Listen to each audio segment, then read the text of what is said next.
You're sitting at your kitchen table at 11 at night, laptop open, a spreadsheet in front of you with 3 columns you keep rearranging: monthly expenses, current portfolio balance, and a number you've typed and deleted probably a dozen times now. The amount you'd actually need invested before dividend checks alone could cover your life without a paycheck behind them. The house is quiet except for the fridge humming in the next room and the occasional car passing outside. You type in $2,800, your actual monthly expenses, and watch the spreadsheet spit out a required portfolio size that makes you sit back in your chair for a second, staring at the number long enough that the laptop screen dims from inactivity before you touch the mouse again. You've heard the phrase, live off dividends, thrown around casually for years, usually attached to a vague, aspirational number that never quite gets explained.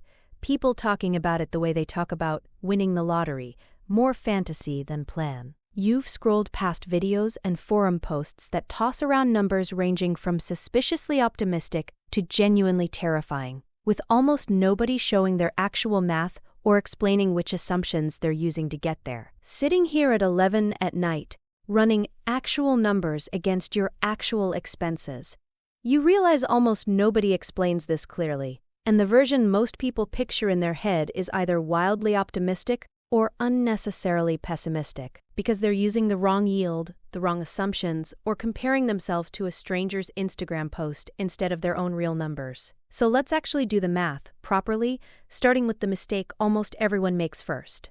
Your coworker Foster brought this exact topic up at lunch a few months back, genuinely excited, describing a plan to build a portfolio entirely out of stocks and funds yielding 9 to 12%.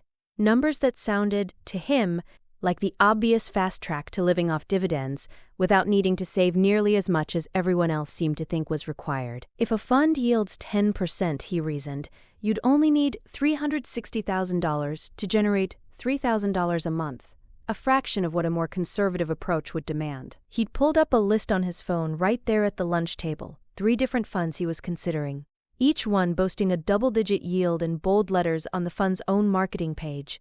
You didn't want to dampen his enthusiasm, but you'd read enough by then to know the specific trap he was walking into. Extremely high dividend yields, well above the broader market's typical range, are usually high for a reason. Either the underlying business is genuinely struggling and the market has already priced in a dividend cut, or the fund is structured to pay out unsustainably large distributions that partly return your own principal back to you disguised as income. A mechanism called return of capital that quietly shrinks the investment generating the payout in the first place. You tried explaining the concept to Foster right there at lunch, using the analogy of withdrawing money from your own checking account and calling it income, technically cash in hand, but not actually generated by anything, and not sustainable if it keeps happening month after month.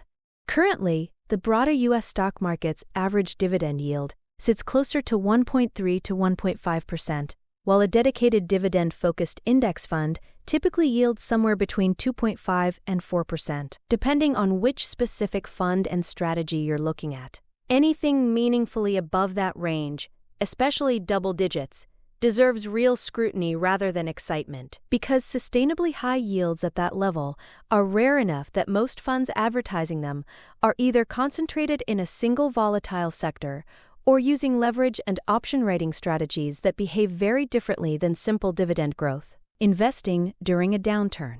You showed Foster a specific fund's own disclosure document that same week, one that clearly stated, in language most casual investors would scroll right past, that a meaningful percentage of the previous year's distributions had been classified as return of capital rather than actual investment income. He hadn't read that document before adding the fund to his list. Almost nobody does. Mostly because the marketing materials front-load the eye-catching yield number and bury the actual composition of that yield several pages deeper in paperwork that reads like it was written specifically to discourage anyone from finishing it. Foster's 10% yield fantasy, run through slightly more careful math, would have required him to accept significantly more volatility and a real risk of the payout itself shrinking right when he needed it most. Let's start with a genuinely modest target: $1,000 a month, $12,000 a year, enough to cover a car payment and groceries, not enough to replace a full paycheck. but a real, meaningful number nonetheless. Using a realistic, diversified dividend yield of around 3.5%, the math works out to needing roughly $343,000 invested to generate that $12,000 annually before taxes.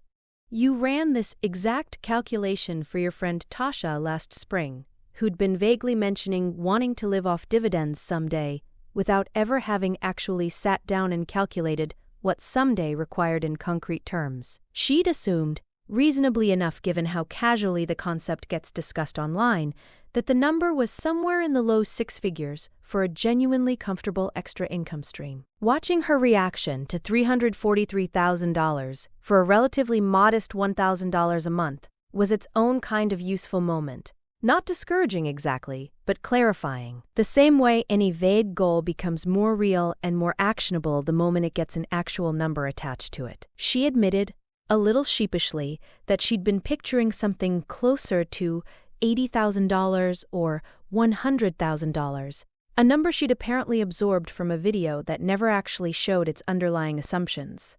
The tax piece matters here too, something almost nobody accounts for in the casual version of this conversation. Qualified dividends, held in a taxable brokerage account, get taxed at capital gains rates rather than ordinary income rates, which for many middle-income earners can mean 15% or, in some cases, 0%, depending on total taxable income for the year. Held inside a Roth IRA instead, qualified withdrawals in retirement avoid taxation entirely, though contribution limits mean you likely can't fund an entire $343,000 target purely through Roth contributions alone, without decades of maxed-out contributions behind you. You walked Tasha through a rough version of how the account types might actually split in practice. Her existing 401k continuing to grow inside her employer's tax advantage structure. A modest Roth IRA contribution each year, capturing what tax-free growth it could, and any additional saving beyond those limits going into a plain taxable brokerage account where she'd have full flexibility but would owe some tax on the dividends along the way. Currently, most people pursuing this goal end up using a mix of account types: a taxable brokerage account for flexibility, tax-advantaged retirement accounts for the bulk of the long-term growth, rather than trying to build the entire dividend machine inside a single account type. There's a specific nuance worth mentioning about the $343,000 figure itself, since it can sound intimidating in isolation without the context of how long it typically takes to actually reach it. Starting from zero, contributing $600 a month into a diversified dividend growth portfolio, averaging a conservative 8% total annual return, including both price appreciation and dividend growth, would reach roughly that $343,000 mark in a little under 19 years. Not a fast timeline, but a genuinely achievable one for someone starting in their late 20s or early 30s who wants that first $1,000 a month waiting for them well before traditional retirement age. Scale that same 3.5% yield assumption up to $3,000 a month, $36,000 a year, and the required portfolio grows to just over $1 million. Specifically, about $1,290,000. This is the number that tends to catch people off guard the first time they actually calculate it. Because $3,000 a month sounds like a modest, unglamorous, entirely achievable-sounding target, right up until the required principal behind it turns out to be seven figures. You remember running the specific number for yourself around age 38, roughly a decade into aggressive investing, and feeling a genuine gap between where you were and where the target sat. The gap wasn't discouraging in the way it might have been at 28, mostly because by that point you understood the mechanism well enough to trust that consistent contributions, left alone through market cycles, would eventually close it. You just didn't yet know exactly when. You remember running 3 different scenarios that same evening, adjusting your monthly contribution rate up in small increments just to see how many years each adjustment would shave off the projected timeline. A small, almost game-like exercise that made the abstract target feel considerably more within your control. This is also the stage where dividend growth investing starts to matter more than yield chasing ever could. A company that yields a modest 2% today, but has raised its dividend by 8% annually for the past decade, will, given enough time, produce a considerably larger and more reliable income stream than a stock yielding 6% today, with an inconsistent, occasionally cut payout history. You ran a rough side-by-side comparison once, projecting both scenarios out 15 years. The 2% yield, 8% growth company eventually produced a yield on original cost above 6%, while the 6% yield company, assuming a conservative 1% average annual dividend growth more typical of higher yield, lower growth businesses, barely budged from its starting point. Currently, dividend growth researchers who track this specific comparison consistently find that portfolios built around companies with long histories of consistent dividend increases, sometimes called dividend aristocrats, tend to outperform high-yield-focused portfolios over long holding periods, precisely because the growth compounds the actual income stream year over year, rather than starting high and eroding. You mentioned this specific distinction to Tasha too, since she'd initially been drawn toward the same higher-yield instinct Foster had, though less dramatically. She asked, reasonably, why anyone would choose the lower starting yield at all if the math eventually favored it. Wasn't a bird in hand worth more than a slower growing one in the bush? You told her the honest answer. It depends entirely on your timeline. Someone needing income immediately, with no years left to let the growth compound, might reasonably prioritize a higher starting yield even with less growth attached. Someone with a decade or more before they actually need the income, like both of you at the time, benefits more from prioritizing the growth trajectory over the immediate yield, since the growth has time to actually do its compounding work before the money needs to become spendable. $5,000 a month, $60,000 a year is where this conversation starts, overlapping with genuinely replacing a full-time income for a meaningful share of American households. At the same 3.5% yield, the required portfolio lands at roughly $1,715,000. This is also, not coincidentally, close to the range where the math starts to blend into broader financial independence calculations, rather than staying purely about dividends specifically. Your financial advisor, a measured woman named Marisol Chen, who's walked you through this exact conversation more than once, pointed out something during one of your annual reviews that reframed the whole target for you. At this scale, the specific distinction between living off dividends and living off a diversified portfolio using a broader sustainable withdrawal approach starts to matter less than people assume it does. A pure dividend-only strategy at this size means holding a fairly concentrated set of income-focused stocks and funds, which carries its own diversification trade-offs compared to a broader total market approach that generates income through some combination of dividends and periodic modest sales of appreciated shares. You asked her directly which approach she'd recommend at this scale, and she gave you an answer that surprised you with its lack of dogma, that the correct answer depends heavily on temperament as much as math. Some people genuinely sleep better only ever spending dividend income and never touching principal. Even if the math says selling a small percentage of a broader portfolio would produce a similar or better outcome with more diversification. She mentioned a specific client of hers, retired 11 years now, who insists on a pure dividend approach despite Marisol's own modeling showing a blended approach would likely have produced a larger legacy for his kids, a decision she respects entirely. Because the client's actual quality of life, sleeping soundly through market volatility without ever needing to sell a single share, was worth more to him than the marginal difference in projected outcomes.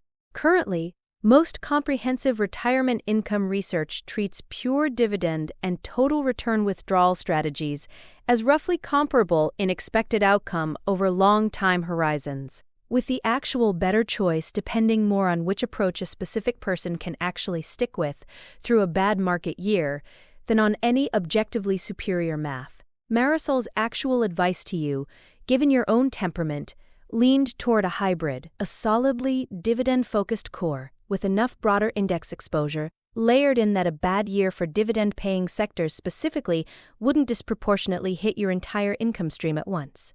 She also raised something at this stage that almost never comes up in the casual online version of this conversation. Sequence of returns risk, the specific danger of a significant market downturn happening right around the time you actually start relying on the portfolio for income, rather than years before or after. A portfolio that experiences a rough market in its final accumulation years, right before the income phase begins, can end up in a meaningfully weaker position than an identical portfolio that experienced the exact same downturn a decade earlier. Simply because of when in the timeline the damage occurred relative to when withdrawals started. Marisol recommended building a modest cash buffer, separate from the dividend-generating portfolio itself, specifically to avoid needing to sell anything at a loss during exactly the kind of downturn that tends to arrive without much warning. Foster, from Chapter 1, didn't fully abandon his high-yield plan after your lunch conversation. He scaled it back somewhat, but still built roughly 40% of his portfolio around funds yielding 8% or higher, reasoning that even if some of the payout represented return of capital, the cash still landed in his account every month, regardless of the underlying mechanism. He mentioned, defending the choice at the time, that the monthly cash flow felt more motivating to actually watch than a lower-yielding fund's slower, less visible growth.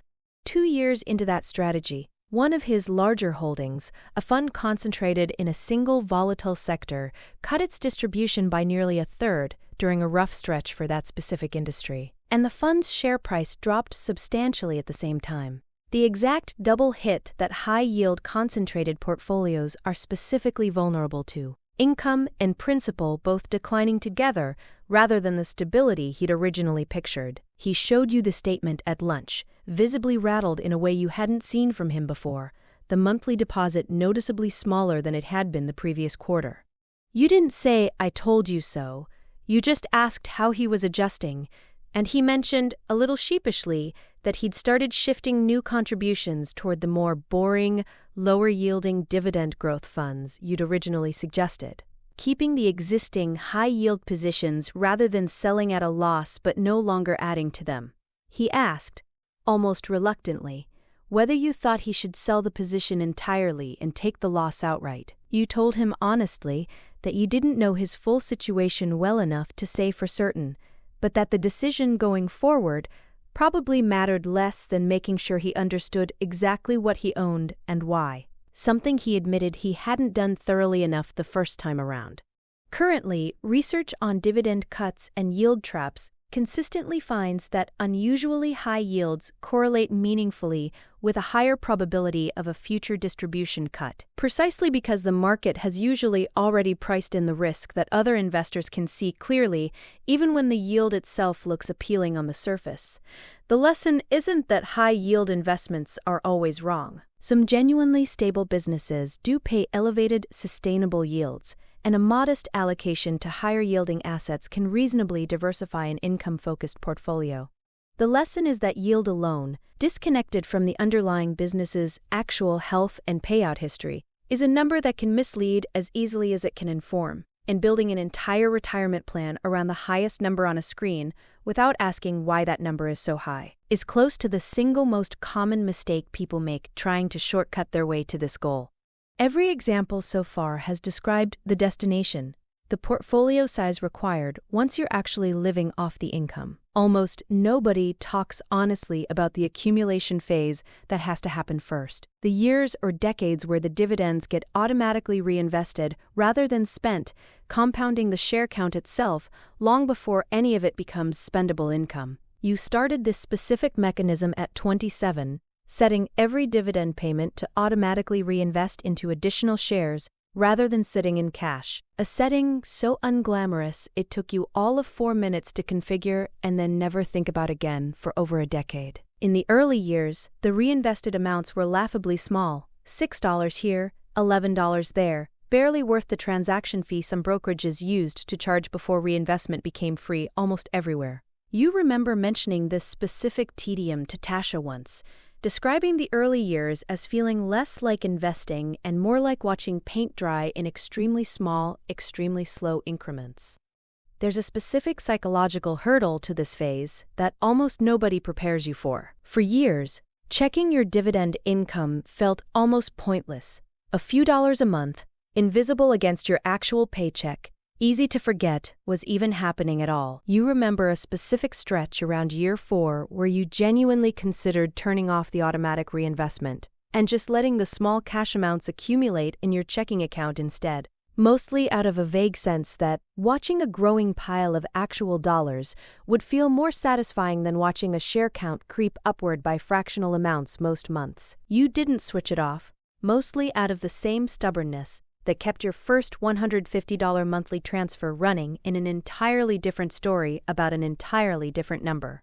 The reinvestment compounds in two directions simultaneously that are easy to underestimate. The share price itself typically appreciates over time, and the dividend per share also tends to grow for a well-chosen dividend growth portfolio, meaning each reinvested dividend buys shares that will themselves generate a larger future dividend than the shares bought the year before. You ran the actual numbers on your own portfolio recently, out of curiosity, and found that reinvested dividends alone, purchased at various points over the previous 15 years, now account for a meaningfully larger share of your total annual dividend income than the original principal you'd contributed directly. The machine, at this point, genuinely feeding itself in a way that would have felt abstract and unbelievable back during those $6 and $11 reinvestment years. Currently, financial researchers who model this specific compounding effect note that the difference between reinvesting dividends and simply spending them as they arrive over a 20 or 30-year accumulation period can nearly double the eventual portfolio size compared to an identical starting investment where the dividends were withdrawn as cash along the way. The years that feel the most boring, the ones where the numbers involved are genuinely too small to feel like progress, are quietly doing the most important structural work in the entire plan. You're back at the kitchen table a few weeks later, the same spreadsheet open, the fridge still humming in the next room. You filled in the real numbers this time instead of hypotheticals. Your actual portfolio balance, your actual monthly expenses, a realistic 3.5% blended yield assumption, and a target date roughly 11 years out based on your current contribution rate. The number doesn't feel like a fantasy anymore. It feels like a spreadsheet, which is strangely exactly what makes it feel achievable for the first time. You think back through everyone this specific spreadsheet has touched, in one way or another, over the past few months. Foster's still adjusting his own approach, a little wiser and a little more diversified than he was at the start of this story, no longer chasing the biggest number on the screen without asking what's actually behind it. Tasha opened her first dividend-focused account the week after your original conversation, starting with an amount so modest it would have felt almost embarrassing to mention out loud a few years earlier, the same way your own first reinvested $6 dividend once did. Marisol continues to walk clients like you through the same unglamorous math, year after year, patiently correcting the same optimistic assumptions and the same discouraging misunderstandings in roughly equal measure. None of you are living off dividends yet. All of you are, in your own specific ways and at your own specific paces, actually running the math now instead of just talking vaguely about the idea the way you all used to. You close the laptop, the spreadsheet saved, the 11-year target sitting quietly in a file you'll probably open again in another few months. Mostly out of habit, the same way you've checked and rechecked this exact number for years now without it ever once feeling urgent or dramatic in the moment. What would your own version of this spreadsheet actually say if you sat down tonight and filled in the real numbers instead of the vague aspirational ones you've been carrying around in your head?